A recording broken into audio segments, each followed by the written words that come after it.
Hey there, Patriots. Welcome back to the front lines. This is Death Watch here to give you guys more intel so you can update your personal armory and fight back against the fake news media machine. And today we'll be discussing more on the issue of the Parents' Bill of Rights and why it is necessary for the future of America for this to be passed. Because all it does is say that, hey, parents should have the right to have governance over the public education system because it is their taxpayer money.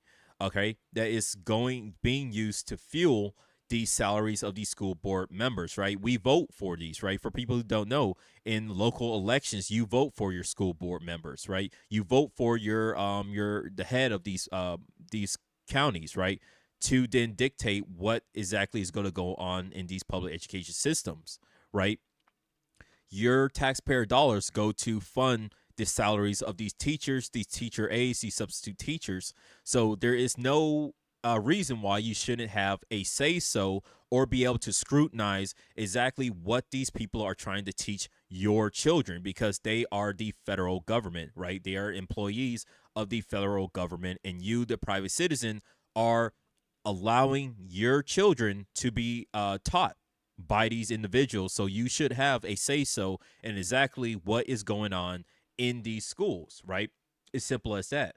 And again, will continue to say this: leftists are overtly just trying to attack this concept of the Parents' Bill of Rights using malicious intent, the complete and total disregard for the truth, right? They're trying to slander the bill. They're trying to slander conservatives, trying to pretend like what conservatives are overtly pointing at as issues within the public education system. They're just saying that this does not exist. This is not happening. But when you look at TikTok, right, for Libs of TikTok, she overtly, she simply just says, hey, I'm going to take videos that leftist teachers, teacher aides, counselors, or whoever, right?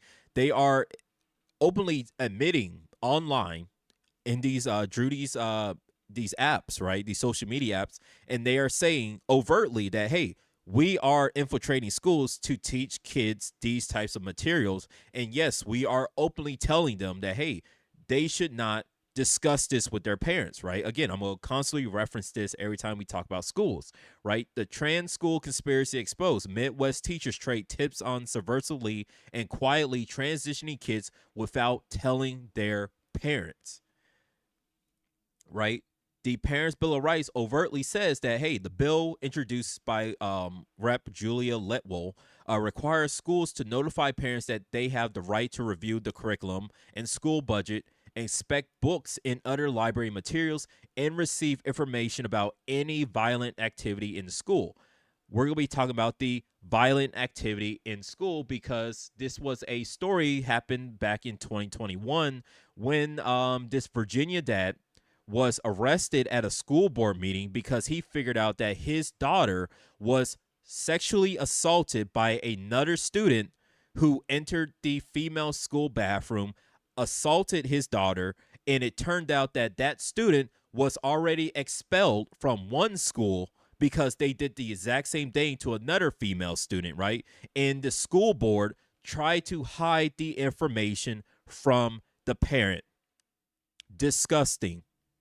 Leftist media outlets lied about this individual here, tried to make it out to seem like this guy was some far right extremist who was him and all these other right wing groups, right, the Proud Boys or whatever, right, tried to label him as such, try to label other Republicans who came and tried to make an uproar on his behalf, made them all out to be nothing more than a bunch of far right extremists.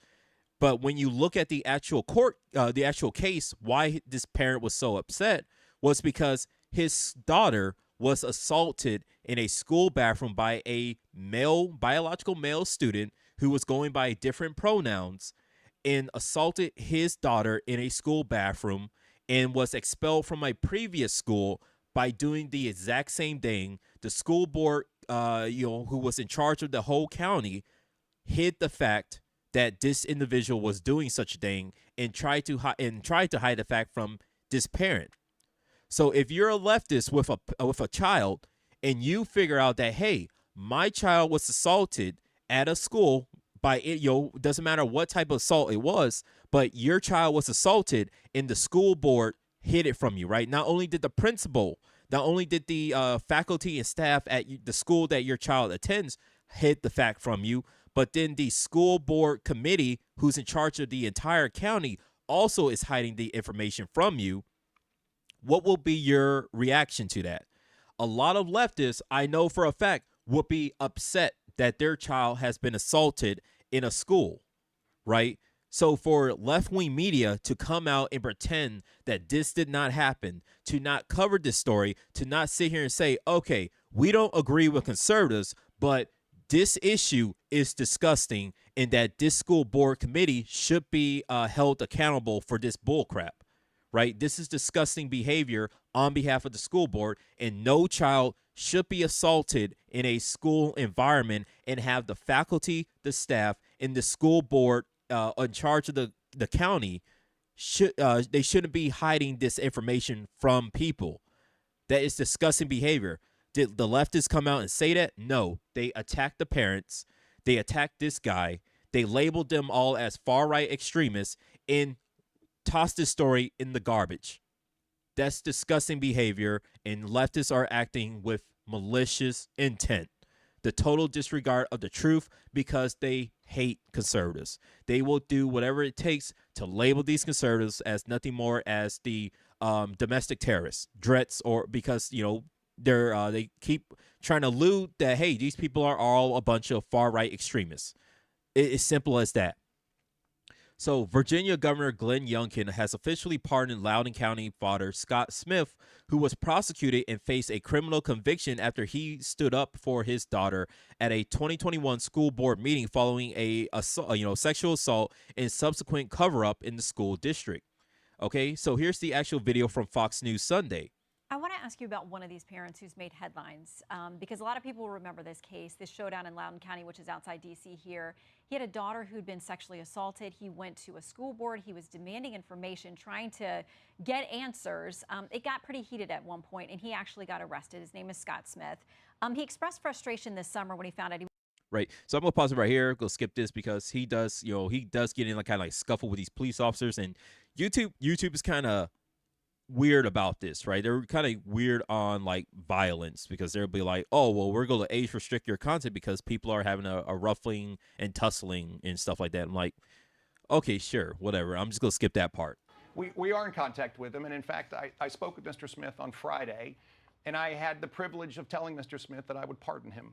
And we did that on Friday. We righted a wrong. He should have never been prosecuted here. This was a dad standing up for his daughter. And just to remind everyone, his daughter had been sexually assaulted in the bathroom of a school, and no one was doing anything about it. And in fact, it took the election of a new governor, me, and my directive to our Attorney General, Jason Miyares, to investigate this, to uncover the fact that the superintendent had in fact covered it up. And he was immediately terminated when the final report from the grand jury was issued. Mr. Smith did what any father would do, what any parent would do was. So, like right there, the superintendent covered it up. And when this issue went to the court system, the court ruled that this guy was in complete and total violation and terminated his tenure, right? The guy should have been put in jail, in my opinion. But a parent was upset to the fact that his young daughter, who was in a bathroom, was assaulted by a biological male student who was going by different pronouns, right? And then the faculty and staff covered it up. And what was later revealed was that, hey, this student was expelled from a school before for doing the exact same thing to another female student. Okay? So why this student wasn't thrown in jail the first time, who knows? But the fact of the matter was they were expelled from one school, okay, and then they were put in a different school where they did the exact same incident, and the school tried to cover it up.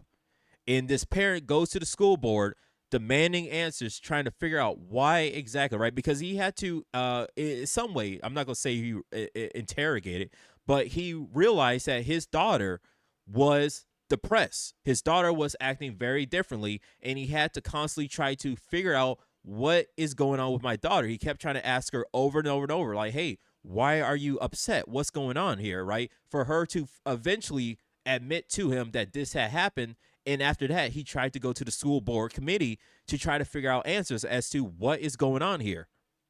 Why was my daughter assaulted and no one told me about it? No one contacted me about it, right? Just to figure out that the superintendent had been trying to cover up this story all along, right? Because again, this student had assaulted another female student at a different school and was expelled for it. And when you look at the leftist outlets, right, left wing media overtly just destroyed this story. They covered it up. They simply said and wrote it off as a bunch of right-wing extremist parents are harassing teachers, school board committee members over the fact that they lost the 2020 election or whatever, right? That's the type of material that they were posting, that a bunch of far right extremists are now targeting, right? They already did January 6th. Now they're targeting school board teachers who disagree with their political ideology. That's what leftists were pushing when it came to the story. But again, when you look at the actual story of what's going on, you can simply you can sit down with any Democrat, any leftist parent, and say, if your child is assaulted in a bathroom and the school hid the fact from you, how would you feel? They will all say, I will be very upset and I will demand answers and I will be trying to sue and get people fired or thrown in jail. So why is it that when a conservative parent had the same thing happen to his daughter, you guys all lied about it? You guys all wrote it off as nothing more than a bunch of far right extremists are targeting a bunch of school district committee members, right? Or teachers or school board members, right? Why do you guys lie overtly about what was going on? They have no answer, because I know the answer. We all know the answer. They don't like conservatives. They don't care about conservatives, right? And they will gladly sit here and lie about what is going on in reality, because as long as they can paint conservatives in a bad light, they will take any opportunity, right? Any and every opportunity to do so, even if it means lying overtly about what is really going on. Right? There's no excuse. You looked at left-wing news outlets covering this story, right? Steven Crowder and a bunch of other right-wingers talked about this issue when it first came out, right? Overtly, all the left-wing news outlets immediately started trying to attack conservatives for even discussing the topic. They attacked the parents. They labeled the parents as a bunch of far right extremists, and right wing pundits who were covering this story, leftists were then making fun of them, attacking them, and criticizing them for even covering the story. However, they never once covered the material that conservatives were talking about. The fact that a father had his daughter was sexually assaulted in a bathroom, and he was demanding answers because the superintendent and the school staff were hiding hiding the whole incident from him. This is disgusting. This is evil, right? And so again, when it comes to the Parents' Bill of Rights, this is why.